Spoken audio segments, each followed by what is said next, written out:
Hello everyone. In this episode, we'll be discussing the email update. The update will go live, or rather, let's see it now. The update will go live on November 20th, probably at night, as usual. I hear someone walking around, so let's go into town so we can't be heard. And now, no one should disturb us, so we'll quickly discuss the email in brief, what awaits us on November 20th. 2 new heroes, 2 marksman heroes. The legendary hero Ruby, a marksman, PvP, and a precision tree. Ruby will be from the lucky spin wheel. The second legendary hero will be Kaelin, a marksman, garrisoning and support. Garrisoning means garrisoning, right? And Kaelin will be from the strongest lord. We'll see what they have there. Of course, if there's a new pair, there will also be a new artifact. The artifact will be available in the game. It will be available in the game starting December 1st, that's what it says here. Heroes, of course. However, if we have heroes, if we have an artifact, we also have a pet. A very interesting name in Polish, Squalas. The English one isn't any more interesting either. Wind whistle, so something with the wind is definitely there, right? Anyway, the artifact, heroes, pet might not be there. Maybe we'll get the pet earlier than December 1st. We'll see. The second point is events. Of course, we'll skip the event, because you never know what interesting things will happen. There's nothing interesting in this description of these events. So let's move on to point 3, better player development. Decorations have been added to the reliquary. I'm showing you the reliquary, of course. This is your reliquary. I recommend going into it and enabling the skins you have. You'll always have a bit of extra attack. I know not everyone knows about this, and you probably don't have it enabled, so you should enter the game now and enable it, and we'll get back to this email. In any case, there's another buff for this building. This time, the buff will depend on the decoration. Decorations can be added to the reliquary starting in Season 3, when you reach city level 16 and unlock an epic or legendary decoration. You can activate a certain number of decorations in the reliquary and receive their buffs. You can upgrade a decoration and increase its buff by spending the appropriate decoration blueprints. So, there will be more blueprints here. Of course, probably in some packages, perhaps also for gems. But what do the decorations look like right now? Here are our decorations, right? So I have a few decorations. I have this deck chair here. I have this octopus, so I already have 2 decorations. How many of these decorations can be activated? We'll see. And we'll see how they can be upgraded. Unless they're completely different types of decorations, but we'll see about that when this patch goes live. Where did we end up here? With decorations. We ended up with decorations, but we also have a very cool change to the Titan Legacy. The biggest changes to the Titan Legacy are as follows. Instead of G4 and G3 tokens, we'll now receive universal tokens, a brilliant change. You'll be able to save for future generations. And more importantly, the pool of legendary artifacts will even increase for completing them. Where is it? So I can show you. Yes, we have that legacy here. Once we unlock this rune, we have these artifacts at the end of this path. And now the pool of artifacts will increase, so I'm sure most players will be happy about it. Maybe I'll read up on what artifacts will be available later, because you might be driving somewhere, maybe you're doing something, listening in the background, and you didn't see this message, so I think it's worth reading. So listen up. Hellfire, Rattlesnake Spear, Face of Sanctus, Deathless Vines, an artifact for Garwood, the Golden Crest, an artifact for Cindrion, and the Oath of Assault Peak. I have no idea what it is, but I think it's a bargain artifact that no one uses anyway. So, artifacts like this will be available after the update. Unfortunately, these changes won't go into effect until the next KVK, so if you haven't started your KVK yet, you'll have access to the new artifacts. If you're already on the KVK map, you still have access to the old artifacts. Let's move on. Improved VIP rewards. Tokens for specific epic and legendary heroes in daily rewards will be converted to universal epic and legendary hero tokens after the update, giving us more freedom to choose the rewards we want. Another brilliant change, as we'll be able to save universal tokens for future generations, so for now, it's all good changes. What do we have below? Changes to custom hero token generation. To better align with your progress, all G4 hero tokens from rewards will be converted to G5 hero tokens. I don't know if it's about the new tokens we're supposed to get, or if they'll exchange all my G4 tokens for G5 tokens. That would be really interesting, because I have about 400 of them, so we'll see what they come up with. Moving on, we have upgrades to unpurchased bundles. I'm talking about bundles in the SVP and bundles in the supply station. Both bundles will now be banked for later purchase, and you'll be able to buy them the first time. 20 bundles and 10 bundles, so it's definitely a good move on their part. Because if nothing's happening on the map, these bundles don't tend to go out of stock. And if there's a war and some whale wants to help their own people more, they'll buy the bundles they have on hand, right? So, 200 IQ move. And let's move on to point 4. The first change that catches the eye is that in the seasonal artifact compendium, the chance of getting the artifacts we choose is supposed to be equal regardless of level.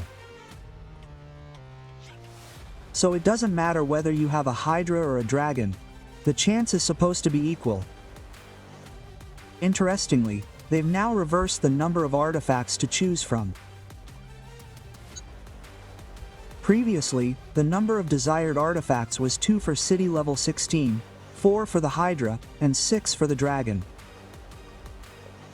Now they've reversed it, so there are 6 for city level 16, 4 for the Hydra, and 2 for the Dragon. I also noticed this in the previous KVK, that when it comes to these artifacts, this compendium, it was better to have a Hydra than a Dragon, because we had a higher chance of getting the artifact we wanted. So now they've changed that, right? So now there will only be 2 artifacts for a Dragon, and we'll have a higher chance of getting both of those artifacts. Yes, and since we're on the subject of seasonal rewards, let's move on. Now, each tier of these seasonal rewards will have the same amount of token exchange at the end of the season, so I think this is also a very good change. Further down, we have Amber Keys. A new item has been added to the seasonal store. Amber Keys can be used to open the artifact compendium of each tier at the end of the season to receive artifacts. So, perhaps now, instead of spending gems there, we'll also be able to buy a bundle. That's probably how it will work. Moving forward, there's nothing interesting here. Another interesting change is in Brink of War. Phases 2 and 3 have been reversed.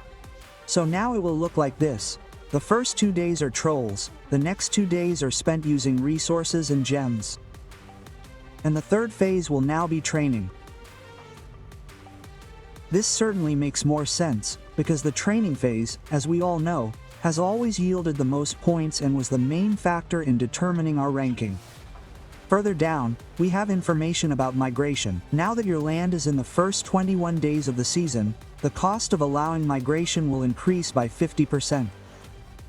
As I said, this won't stop those who want to migrate.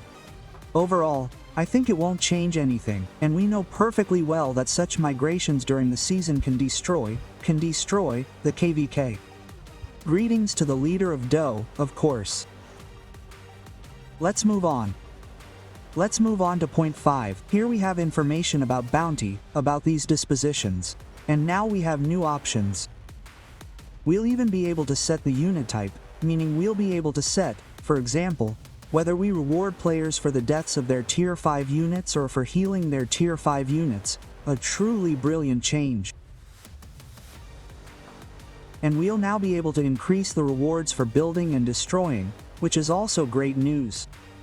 Of course, everyone wants to fight, no one wants to build, no one wants to destroy. Let's face it, this is the most boring thing, but the most important thing. Without construction and destruction, we'd be stagnant, so we need to reward everyone fighting equally, those who destroy and those who build. Let's hope these rewards will be truly better now. And another recent change to bounties is that now the more merits we have, the more we earn, the greater our chance of generating mana, allowing us to bestow even more mana on our warriors in our dispositions. So it's a bit of a self-perpetuating cycle. Sure, there might not be a huge amount of mana, but it will definitely be useful. Moving down, what might be interesting here? This point is very interesting. Filters for merit sources have been added. Now, in these rankings, in personal merits, we'll be able to see, I hope it works this way, who earned how many merits, with what type of units. So, a truly brilliant change. Now we'll be able to see who's actually using this infantry, and who's using it less. Sure, better infantry will earn a little more merit, but remember that any infantry legion, even Eliana with Garwood, can turn the tide of war. Don't let anyone tell you you have to have everything the best, everything awakened, artifact levels 5. Every legion can be useful, so keep that in mind. Going a little deeper, what do we have here? Improved artifact control. After enabling the quick cast option for artifact abilities, our camera shouldn't zoom in. We should instead stay in zoom mode. So, a truly brilliant change. A little further down, we have information about improved BITF reports. The best change here, in my opinion, is that we should now be able to see how much damage the shield actually blocked, instead of that weird multiplier that shows millions. I hope it will now show how much the shield protected our units.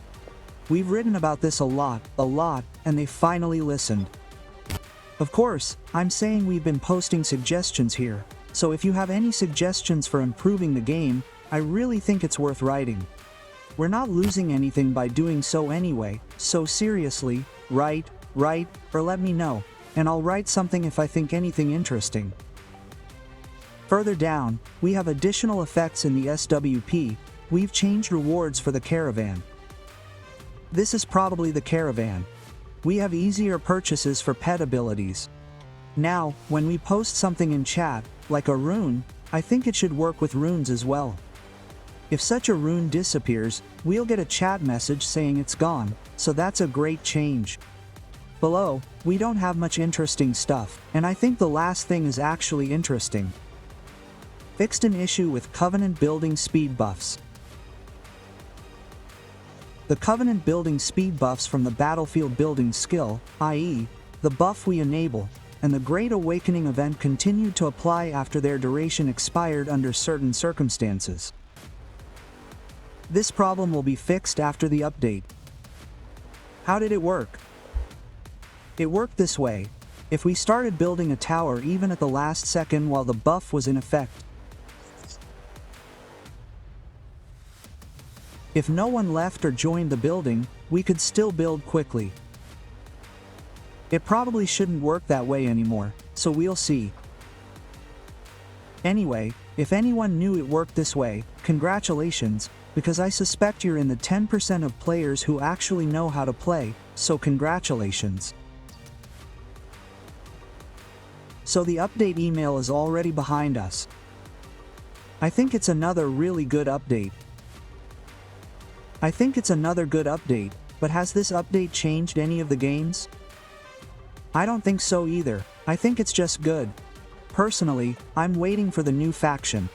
If we got a new faction, I'd be thrilled. However, I'll give you a little bonus for those who stuck it out this far.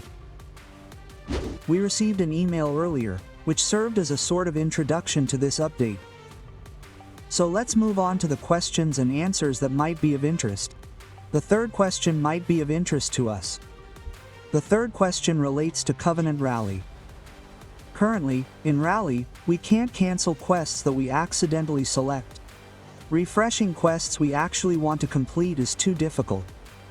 I also mentioned this with my R4s, saying I don't like this rally, and we have the answer. Regarding the current inability to cancel quests that were accidentally accepted, we'll fix it in version 10.43. Let's move on to the email. Is this version 10.43? So, this change should have been in this patch, and it wasn't mentioned in the email, so here's a bonus. After this update, canceling quests will no longer reduce the quest count. However, once cancelled, you won't be able to accept the quest again. To further improve the quest experience, future updates will introduce individual quests to Covenant Rally, allowing you to select and refresh these individual quests at your discretion. I hope that everyone, simply every player, could refresh their own quest, or simply choose the quest they want to complete, so no one would have to sit and refresh those quests. That would be the best. Let's hope it stays that way. Point 4 in that email was about bastions. Currently, there are too many bastions on the map, which is why various positions are blocked. And in response, we have information that they plan to adjust the bastion mechanics, setting upper limits on the number of siege bastions that can be built by alliances, lands, and, very importantly, lands in the starting region of each season. So let's hope there will be one bastion per land. That was completely sufficient and would definitely improve our gameplay. I wrote about that too, right? We also wrote suggestions about that, so I say again, it's worth writing suggestions. Point 5 is in the email, point 6 is in the email, point 7 is very interesting. The late game experience in the depths of battle is terrible. I think we can agree with that. Enemies often hide in the spawn point and use buffs to unfairly gain credit. And the developers are planning to introduce changes in the next patch, the one coming soon. From what I understand, we won't be able to deal damage while in this safe zone, so we'll have to step outside that line to deal damage. And I think this could be a really good change. We have point 8 in the mail, point 9 in total in the mail, the tube in the mail, and number 11 in the mail as well. So, we'll end this video with a bonus like that. I'll be saying goodbye to you all here. You know what to do. Take care. LO.